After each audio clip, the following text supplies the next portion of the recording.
Hey, it is time for another episode of the Get Up.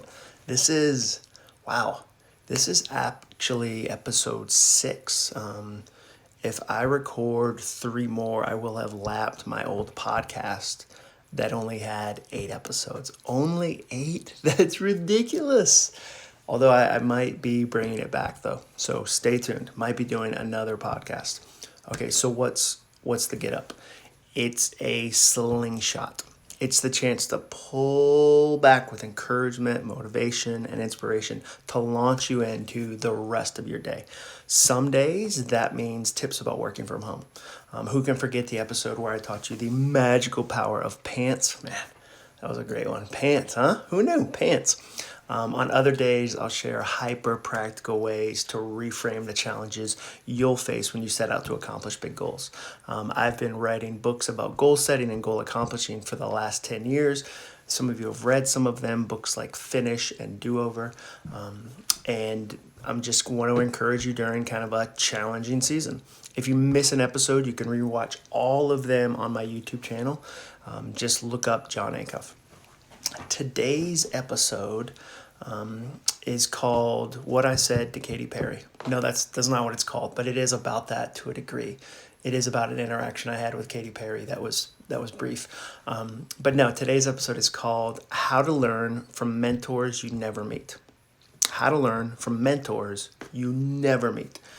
There's an unwritten rule in Nashville that if you see someone famous around town, you don't bother them. You pretend you don't know them. You don't ask for a photo or an autograph or a selfie. You let them go about their day as if they're a normal person just like you. This is why when I saw Sheryl Crow at a neighborhood swim meet, I didn't bat an eye. Oh, there's another suburban mom cheering on her kids. I guess all she wants to do is have some fun. That was terrible. I'm sorry. I apologize for that musical joke. This is why when I met Katy Perry and she shook my hand, this was years ago, we were all shaking then. It was the rage. I didn't even flinch. She said, "Hi, my name is Katy." And then I did my best to not say, "Hi, I'm a firework." You let famous people be people. That's a good rule in Nashville. Now, let me be clear. This rule does not apply to me because I am not famous. I'm more known than I was 10 years ago, but I'm by no means famous. Think about it this way. There are 327 million people in the United States. If I had 1 million Instagram followers, that would mean one person in a room of 327 would know who I am. But I don't have 1 million. I have around 100,000. So that means 1/10 of one person in a room of 327 people would recognize me. But what's 10% of a person? It would just be one dude in the room whose right arm wanted to high five me, but the rest of him would be confused why he recognized this gray-haired, very, very tall person. I've been thinking a lot about social interactions like this because of the social distancing with the coronavirus. It's easy to feel isolated in times like this. It's easy to feel cut off from not just famous people and mentors, but even friends and family. But I realized something surprising. Social distancing has never stopped me from learning from other people. I've never met most of the mentors who've had the greatest impact on my life. They don't even know I exist, but they've still impacted me. How? Books. I have a library of mentors, the likes of which you'd never believe. David White's books have been a constant guide to me over the years, especially in moments when I was confused about what to do next. His book, The Heart Aroused, changed the way I look at my career. It changed the way I look at my writing. The book title again, The Heart Aroused.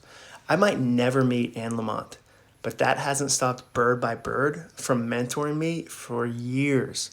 I don't know if I'll ever get the chance to connect with Brian Biggers or Michael Todd, but their sermons have been the background to many miles I've run when I needed a little bit of encouragement. Sometimes, thanks to the internet, I'm able to go beyond that, go beyond the book or the podcast and get a little one-on-one advice with the people who are famous to me. I did that with James Victore. I read his books and absolutely loved him. I followed him on Instagram. He's at James Victore. It's Victore. And then I even hired him for a coaching session that was worth every penny. Now, you might feel isolated from people right now, but you're only ever as isolated from your mentors as you allow yourself to be. If you want to grow during this challenging season, if you want to grow, if you want to come out of it better, add one more mentor to your life. Read a new book, listen to a new podcast, follow a new Instagram account.